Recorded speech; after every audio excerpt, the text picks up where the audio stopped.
கடந்த 4 ஆண்டுகளாகவே திமுக ஆட்சி காலத்தில் வேளாண் நிதிநிலை அறிக்கையில் தாக்கல் செய்வதற்கு கேட்கப்பட்ட கருத்துக்கள் குறித்தும் அவற்றில் நிறைவேற்றப்பட்டது குறித்தும் தமிழ்நாடு அரசு வெள்ளை அறிக்கை வெளியிட வேண்டுமென தமிழக விவசாயிகள் பாதுகாப்பு சங்கத்தினர் வைத்துள்ள கோரிக்கை குறித்து விரிவாக பார்க்கலாம்.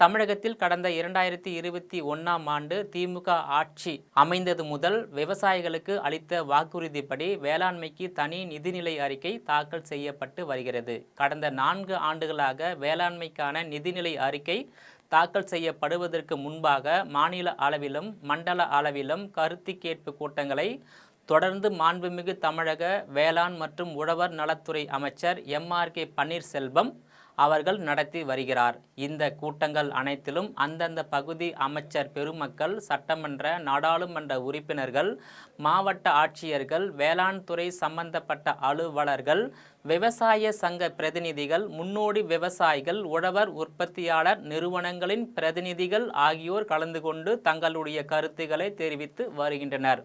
ஒவ்வொரு கூட்டத்திலும் ஒவ்வொரு மாவட்டத்திலும் இருந்து 3 விவசாய சங்க பிரதிநிதிகள் தேர்ந்தெடுக்கப்பட்டு அவர்கள் மண்டல அளவிலான கருத்து கேட்பு கூட்டங்களில் அந்தந்த மாவட்ட அளவிலான பிரச்சனைகள், மாநில அளவிலான பிரச்சனைகள் குறித்து பேசுவதற்கு ஏற்பாடு செய்யப்பட்டு வருகிறது. ஆனால் கடந்த 4 ஆண்டுகளாகவே இதுபோன்ற நிதிநிலை அறிக்கைக்கான கருத்து கேட்பு கூட்டங்களில் திமுகவிற்கு வேண்டப்பட்ட விவசாய சங்க பிரதிநிதிகளை மட்டுமே, அதாவது அரசை பாராட்ட கூடியவர்களை மட்டுமே அமைச்சர் அலுவலகத்தில் இருந்து அழைத்து வர சொல்லி உத்தரவிடப்பட்டு வருவதாகவும், மாவட்ட அளவில் வேளாண் துறையினரும் அதையே செய்து வருவதாகவும், இதனால் அந்தந்த மாவட்டங்களில் இருக்கும் உண்மையான பிரச்சனைகள், திட்டங்கள் அமல்படுத்தவில்லை, தேவையான திட்டங்களை கேட்டு கோரிக்கை வைப்பது போன்றவற்றை வேளாண் துறை அமைச்சர் அவர்கள் முன்பு எடுத்து வைப்பதற்கான வாய்ப்பு முழுமையாக மறுக்கப்பட்டு வருவதாக தமிழக விவசாயிகள் பாதுகாப்பு சங்கத்தினர் நிறுவனர் வழக்கறிஞர் ஈசன் முருகசாமி வேதனையுடன் தெரிவித்துள்ளார். இன்னைக்கு நாம எதை பத்தி பேச போறோம்னா, கடந்த ஒரு வார காலமாகவே நீங்க செய்தித்தாள்கள்ல, தொலைக்காட்சியில பார்த்துட்டு இருப்பீங்க. இந்த வேளாண்மை நிதிநிலை அறிக்கைக்கான கருத்து கேட்பு கூட்டம் அமைச்சர் எம்.ஆர்.கே. பன்னீர்செல்வம் அவர்கள் தலைமையில கும்பகோணத்தில் நடந்தது. சென்னையில் தலைமைச் செயலகத்தில் விவசாய சங்க தலைவர்களுக்காகவே மட்டும் தனியாக நடந்தது. 2வது சேலத்தில் நடந்தது, திருவள்ளூரில் நடந்திருக்குது. இந்த கருத்து கேட்பு கூட்டம் என்பது திமுக 2021 தேர்தல் அறிக்கையில் நாங்கள் ஆட்சிக்கு வந்தால் விவசாயிகளுக்கு தனியாக நிதிநிலை அறிக்கை தாக்கல் செய்யணும்னு சொல்லி அறிவிச்சிருந்தாங்க. அதை செயல்படுத்தும் விதமாக திமுக ஆட்சிக்கு வந்ததிலிருந்து இந்த வேளாண்மைக்கான நிதிநிலை அறிக்கை என்பது தாக்கல் செய்யப்பட்டு கொண்டிருக்கிறது. அதுக்கு முன்கூட்டியே பார்த்தீங்கன்னா, இந்த மாதிரி சென்னையில் தலைமைச் செயலகத்தில் ஒரு கருத்து கேட்பு கூட்டம், மண்டல வாரியான கருத்து கேட்பும் நடந்து கொண்டிருக்கிறது. இந்த கருத்து கேட்பு கூட்டங்கள்ல என்ன நடக்குது? சொல்ற கருத்துக்கள் எல்லாம் பட்ஜெட்ல இடம் பெறுதா? இது வரைக்கும் எத்தனை இடம் பெற்றிருக்குது அப்படிங்கிறத நம்ம இன்னைக்கு இந்த காணொலியில பார்க்க போறோம். இப்போ விவசாய சங்க தலைவர்களுக்காக சென்னையில் தலைமைச் செயலகத்தில் ஒரு கூட்டம் நடக்குது. அதற்கு விவசாய சங்க தலைவர்கள் அழைக்கப்படுறாங்க. அதே விவசாய சங்க தலைவர்கள் தான் மண்டல அளவிலான கூட்டங்களுக்கு வர்றாங்க. அவங்களே தான் அங்கேயும் பேசுறாங்க. அவங்க ஏற்கனவே என்ன பேசுனாங்களோ அதையே தான் பேசுறாங்க. அப்ப இதுல என்ன தெரிய வருது? மாவட்டத்திலிருந்து வேளாண்மைத்துறை அதிகாரிகள் மூலமா ஒரு 3 பேரை 4 பேரை கூட்டிட்டு போறாங்க. அந்த கூட்டிட்டு போறவங்க ஏற்கனவே இங்க மாவட்ட அளவில் ஒரு கூட்டம் நடத்தி இங்க இருக்கிற எல்லா நிர்வாகிகள்கிட்ட, விவசாய சங்க நிர்வாகிகள்கிட்ட, விவசாயிகிட்ட, முன்னோடி செயல்பாட்டாளர்கிட்ட எல்லாம் கூப்பிட்டு என்னென்ன பிரச்சனை, மாவட்டத்தின் சார்பில் இந்த மாதிரி 3 பேர் 4 பேர் போகலாம், போறதுக்கு முன்னாடி என்னென்ன கருத்துக்கள் நம்ம அங்க மாநில கூட்டத்தில் பதிவு பண்ண வேண்டியதுக்குன்னு கருத்து கேட்குறாங்களா? அதுவும் கிடையாது. இவங்க என்ன பண்றாங்கன்னா, ஆளுங்கட்சிக்கு வேண்டப்பட்டவங்க, திமுக விவசாயினி அந்த ஆத்மா திட்டத்தோட தலைவர், அதை விட்டு அவங்களுக்கு ஜால்ரா போடுற 2 விவசாய சங்கத்தை கூப்பிட்டுட்டு அமைச்சர் வருத்தப்படுற மாதிரி எதுவும் பேசிடாதீங்க, அரசுக்கு எதிராக எதுவும் பேசிடாதீங்க. மேலும் இதுவரை கேட்கப்பட்ட கருத்துகளில் திமுக ஆதரவாளர்கள் சொன்ன கருத்துக்கள் கூட, திட்டங்கள் கூட நிதிநிலை அறிக்கையில் இடம்பெறவில்லை. வேளாண்மைக்கு தனியாக நிதிநிலை அறிக்கையில் தாக்கல் செய்வதற்கு முன்பாக என்ன நடந்ததோ, என்ன நடந்து கொண்டு இருந்ததோ அதுவே தான் தற்போது தனியாக வேளாண்மைக்கான நிதிநிலை அறிக்கை என்ற பெயரில் தனியாக நடந்து வருகிறது. மாண்புமிகு அமைச்சர் எம்.ஆர்.கே. பன்னீர்செல்வத்தினுடைய இந்த செயலால் தொடர்ச்சியாக திமுக அரசுக்கு அவப்பெயர் ஏற்பட்டு வருவதாகவும், கருத்து சொல்ல முற்படும் விவசாய சங்க பிரதிநிதிகளை ஒருமையில் பேசுவது இவரது வாடிக்கையாக இருந்து வருவதாகவும் கூறப்படுகிறது. மேலும் தொடர்ச்சியாக இந்த கூட்டங்களில் பெரும்பகுதி ஆதரவாக பேசுகிறவர்களையே வைத்து நடத்தப்படுவதாகவும், மேலும் திமுக விவசாய அணி கூட்டமாகவும் இது நடைபெற்று கொண்டு இருப்பதாகவும், ஒவ்வொரு கூட்டத்திற்கும் தமிழ்நாட்டு மக்களின் வரிப்பணம் தேவையில்லாமல் வீணடிக்கப்பட்டு வருவதாகவும், மாவட்ட அளவில் மாவட்ட ஆட்சியர் தலைமையில் அந்தந்த மாவட்டங்களில் செயல்பட்டு கொண்டிருக்கும் விவசாய சங்க பிரதிநிதிகளை, செயல்பாட்டாளர்களை அழைத்து கருத்துக்களை கேட்டு தொகுத்து அந்த கருத்துக்களை பதிவு செய்வதற்காக பிரதிநிதிகள் கொண்ட குழுவை அனுப்புகிற முறையை செய்யாமல் புகழ்பாடுபவர்களை வைத்து கூட்டம் நடத்துவது விவசாய திட்டங்களில் மிகப்பெரிய பின்னடைவை ஏற்படுத்தி உள்ளது. மேலும் சென்னையில் விவசாய சங்க தலைவர்களுக்கு இன்று தனியாக தலைமை செயலகத்தில் ஒரு கூட்டத்தையும் நடத்துவது, மண்டல அளவில் அதே விவசாய சங்க தலைவர்களை அழைத்து அதே கருத்துக்களை கேட்பது என்பது நேரத்தை வீணடிக்கக்கூடிய செயலாக உள்ளதாகவும் ஈசன் முருகசாமி தெரிவித்து உள்ளார். பேசுங்க, அதை நாங்களே பார்த்துக்கிறோம்னு சொல்லி ஆலோசனை கொடுத்து கூட்டிட்டு போறாங்க. இது ஒன்றும் திமுகவோட கருத்து கேட்பு கூட்டம் அல்ல. தமிழ்நாடு அரசினுடைய வேளாண்மை துறையினுடைய வேளாண்மை நிதிநிலை அறிக்கைக்கான கருத்து கேட்பு கூட்டம் மக்கள் வரிப்பணத்தில் நடக்கிறது. அமைச்சர் மாண்புமிகு எம்.ஆர்.கே. பன்னீர்செல்வம் வருகிறாங்க. அந்த பகுதியில் இருக்கிற அமைச்சர் பெருமக்கள்லாம் வர்றாங்க. சட்டமன்ற உறுப்பினர், நாடாளுமன்ற உறுப்பினர்கள் பூரா வர்றாங்க. வேளாண் துறை சம்பந்தப்பட்ட அனைத்து அரசு துறை அதிகாரிகளும் அங்க வர்றாங்க. அதுக்கு ஒரு மிகப்பெரிய பொருட்செலவு செய்யப்படுது. அது வழக்கம் போல் என்ன ஆகுதுன்னா, ஒரு கடமைக்கு தன்னுடைய ஆதரவாளர் கூட்டமாக திமுக நடத்துவது போல இருக்கிறது. சரி, இந்த கருத்து கேட்பு கூட்டத்துல இதுவரைக்கும் நிறைய கருத்துக்கள் சொல்லப்பட்டது. கடந்த 4 ஆண்டுகளாக எந்த கருத்துக்கள் தான் நிதிநிலை அறிக்கையில் இடம்பெற்றது? இந்த கருத்தை விவசாயிகள் தெரிவித்தார்கள். நாங்க இந்த பட்ஜெட்ல அமல்படுத்த போறோம்னு சொல்லி என்னைக்காவது ஒரு முறை அறிவிப்பு வந்திருக்கா? ஆக திமுக ஆதரவு விவசாய சங்க தலைவர்கள் சொன்ன கருத்துக்கள் கூட பட்ஜெட்ல இடம்பெறல. அவங்களே போயிட்டு வந்துட்டு என்னப்பா அங்க ஒண்ணுமே நடக்கவே மாட்டேங்குது, எதையும் சொன்னா கேட்க மாட்டேங்கிறாரு. அமைச்சர் பேசுற கூட முன்னாடி பேச சொன்ன ஏப்பா கம்முனுக்கு வரப்பா நான் பாத்துக்கிறேங்கிறாரு. இப்படித்தான் ஒவ்வொரு முறையும் இருக்குது. ஆக திமுக ஆதரவாளர்களே இன்னைக்கு ரொம்ப விவசாயிகளை மதிக்கிறது இல்லை, அமைச்சர் சரியில்லைங்கிற பேச்சு இன்னைக்கு கடுமையா இருக்கு விவசாயிகள் மத்தியில. 53% வாக்கு இன்னைக்கு தமிழ்நாட்டுல விவசாயிகள் வாக்கு தான். அப்ப முதல்வர் இது குறித்து என்ன கவனம் செலுத்துறார்? கடந்த 2021 தேர்தல் அறிக்கையில 505 வாக்குறுதிகள் திமுக சார்பில் விவசாயிகளுக்கு கொடுக்கப்பட்டது.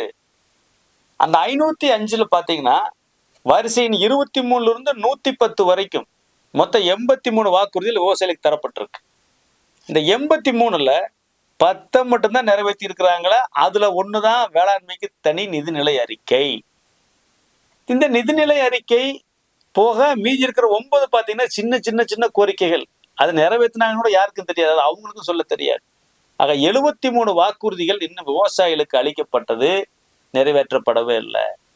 இதுல எத்தனை நிறைவேற்றிருக்கிறாங்கன்னு பார்த்தா அதுவும் கிடையாது. விவசாயிகள் சொன்ன கருத்துக்கள் ஏதாச்சும் பட்ஜெட் இடம்பெற்றிருக்கிறதா? அதுவும் கிடையாது. அப்போ தேர்தல் அறிக்கையில் சொன்ன வாக்குறுதி நிறைவேற்றப்படலை. மிக மிக முக்கியமான வாக்குறுதி, நெல்லுக்கு 2500, கரும்புக்கு 4000 தருவாங்கன்னு எல்லா விவசாயிகளும் எதிர்பார்த்தாங்க, அதுவும் கிடைக்கல. ஆக விவசாயிகளுக்கு தேர்தல் அறிக்கையில் அளிக்கப்பட்ட வாக்குறுதி நிறைவேற்றப்படவில்லை. கருத்துக்கள் நிதிநிலை அறிக்கையில சொல்லப்பட்ட கருத்துக்களும் அங்க இடம்பெறல. அப்புறம் எதற்கு இது? உண்மை சொன்னால் இது ஒரு நல்ல ஒரு முறை. இந்த முறை என்பது சிறப்பாக நடத்தினால் உண்மையிலே விவசாயிகள் பிரச்சனை. எனவே வேளாண்மைக்கு தனி நிதிநிலை அறிக்கை தாக்கல் செய்த திமுகவின் முடிவு விவசாயிகளுக்கு பயனுள்ளதாக, ஆட்சிக்கு நற்பெயரை பெற்று தருவதாக அமைய வேண்டுமானால் நிதிநிலை அறிக்கைக்கான கருத்து கேட்பு கூட்டங்களில் சரியான கருத்துக்களை அரசுக்கு வழங்குபவர்களை அழைத்து கேட்பதுதான் சரியான நடவடிக்கையாக இருக்கும். கடந்த 4 ஆண்டுகளாக கேட்கப்பட்ட கருத்துக்கள் நடைமுறைப்படுத்தப்படாததால் பங்கேற்று கருத்து சொன்ன திமுக ஆதரவு விவசாய சங்க பிரதிநிதிகள் கூட கடுமையான அதிருப்தியில் இருந்து வருகிறார்கள். மேலும் கடந்த 2021ஆம் ஆண்டு சட்டமன்ற தேர்தல் அறிக்கையில் திமுகவின் சார்பில் 520 தேர்தல் வாக்குறுதிகள் நிறைவேற்றப்படும் என்று தெரிவிக்கப்பட்டதாகவும் அதில் 23 முதல் 110 வரையிலான 83 வாக்குறுதிகள் விவசாயிகள் சம்பந்தப்பட்டவை என்றும் அதில் 10 வாக்குறுதிகள் மட்டுமே நிறைவேற்றப்பட்டு இருப்பதாகவும் 73 வாக்குறுதிகளை நிறைவேற்றப்படவில்லை என்றும் இவற்றையெல்லாம் முதல்வரின் கவனத்திற்கு கொண்டு செல்லாமல் வேளாண்மைத்துறை அமைச்சர் அவர்கள் முதல்வரை ஏமாற்றி வருகிறார். 53% வாக்காளர்கள் தமிழ்நாட்டில் விவசாயிகளாக உள்ளதால் இது குறித்து மாண்புமிகு தமிழ்நாடு முதலமைச்சர் மு.க.ஸ்டாலின் அவர்கள் எச்சரிக்கையுடன் இருக்க வேண்டும். அமைச்சரின் தொடர்ச்சியான இந்த செயல் விவசாயிகளிடையே கடுமையான அதிருப்தியை ஏற்படுத்தி உள்ளது என்பதையும் திமுக உணர வேண்டும் என்று வழக்கறிஞர் ஈசன் முருகசாமி கேட்டுக்கொண்டுள்ளார். அமைச்சருக்கு நல்ல பேர் கிடைக்கும், ஆட்சிக்கு நல்ல பேர் கிடைக்கும், திமுகவுக்கும் வாழ்த்துக்கள் குவையும். முதலமைச்சர் அதை எதிர்பார்க்கார், நாங்க நம்புறோம். ஆனா வேளாண்மைத்துறை அமைச்சருக்கு அதெல்லாம் முக்கியமே இல்லை. அவரை பொறுத்த வரைக்கும் யாரும் குறை சொல்லிடக்கூடாது. குறை ஊரா எல்லா பக்கம் விவசாயிகள் உட்காந்து சொல்லிட்டு இருக்கிறாங்க. அங்க அரங்கத்துல குறை சொன்னா மட்டும்தான் உடனே தமிழ்நாடு ஊரை எதிரொலிக்குது. மற்ற பக்கம் முறை விவசாயிகள் குறை சொல்றது இல்லையா? குறை இருந்தா குறை சொல்லத்தானே செய்வாங்க. இந்த வேளாண்மைக்கு நிதிநிலை அறிக்கை தாக்கல் செய்யறதுக்கு முன்னாடி என்ன இருந்துச்சு? பொது நிதிநிலை அறிக்கையோடு இது ஒரு பகுதியா இருந்துச்சு. இப்ப என்னவா இருக்குது? அது தனியா பிரிச்சு நிதிநிலை அறிக்கை வேளாண்மைக்கும் தனியா தாக்கல் செய்யறாங்க. இதனால என்ன முன்னேற்றம்? விவசாயிகளுக்கு என்ன நன்மை? எவ்வளவு திட்டங்கள் இன்னைக்கு அமலாக்கம் சரி செய்யப்பட்டிருக்கிறது? என்னென்ன திட்டங்கள் சிக்கல் இருக்குது இவங்க சரி பண்ணியிருக்கிறாங்க? இது குறித்து என்ன நடவடிக்கை எடுக்கப்பட்டிருக்குதுன்னா இதுவரைக்கும் எதுவுமே எடுக்கப்படவே இல்லை. எனவே மாண்புமிகு தமிழ்நாடு முதலமைச்சர் அவர்கள் இந்த விவசாயிகள் பிரச்சனையில, வேளாண்மைத்துறை பிரச்சனையில் உடனடியாக தலையிட வேண்டும். இதற்கு மேலும் இந்த அமைச்சர் பெருமானார் அவர்களை நீங்கள் இதே பொறுப்பில் நீடிக்க அனுமதித்தால் விவசாயிகள் கண்டிப்பாக உங்களுக்கு வாக்களிக்க மாட்டார்கள் என்பதை நான் உறுதியோடு தெரிவித்துக் கொள்கிறேன். உங்களை நம்பித்தான் விவசாயிகள் ஓட்டு போட்டிருக்காங்க. அமைச்சர் எம்.ஆர்.கே. பன்னீர்செல்வத்தை நம்பி இல்லை. விவசாயிகளுக்கு கொடுத்த 83 வாக்குள்ள ஏன் 73 நிறைவேற்றலைங்கிற கேள்வி நீங்க தான் ஊரா போக போறீங்க. விவசாயிகள் உங்கள்கிட்ட தான் கேட்க போறாங்க. எங்கிட்ட கருத்து கேட்டாங்க, அமைச்சர் எதுவுமே செய்ய போறது இல்லைன்னு யாரும் எம்.ஆர்.கே. பன்னீர்செல்வம் ஐயாட்ட போய் கேட்க மாட்டாங்க. ஐயா ஸ்டாலின் அவர்கள் உங்கள்கிட்ட தான் கேட்க போறாங்க. எனவே மக்கள் வரி பணத்துல ஒரு நல்ல முறையை அறிமுகப்படுத்தி விட்டு அதை அடியோடு சிதைக்கிற வகையில போலி ஆதரவாளர்களை வைத்து, ஜால்ராக்களை வைத்து அந்த கருத்து கேட்பு கூட்டத்தை நடத்தி அவர் கண்துடைப்புக்காக செய்து கொண்டிருக்கிறார்.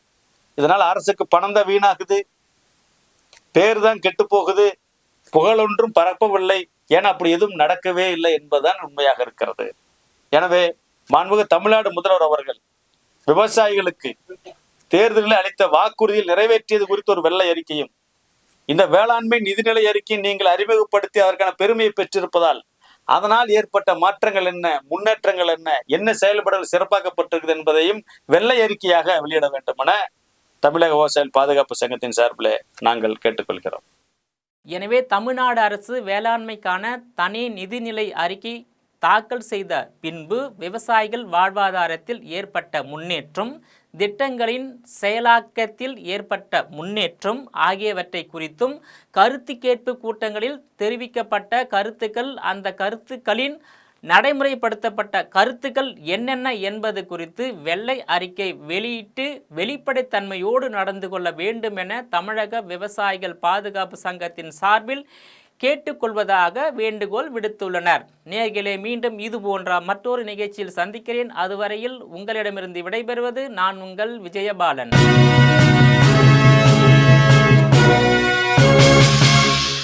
உடனுக்குடன் அப்டேட் தெரிந்து கொள்ள ஜெம் டிவி தமிழ் ஆப்பை இன்ஸ்டால் செய்யவும்.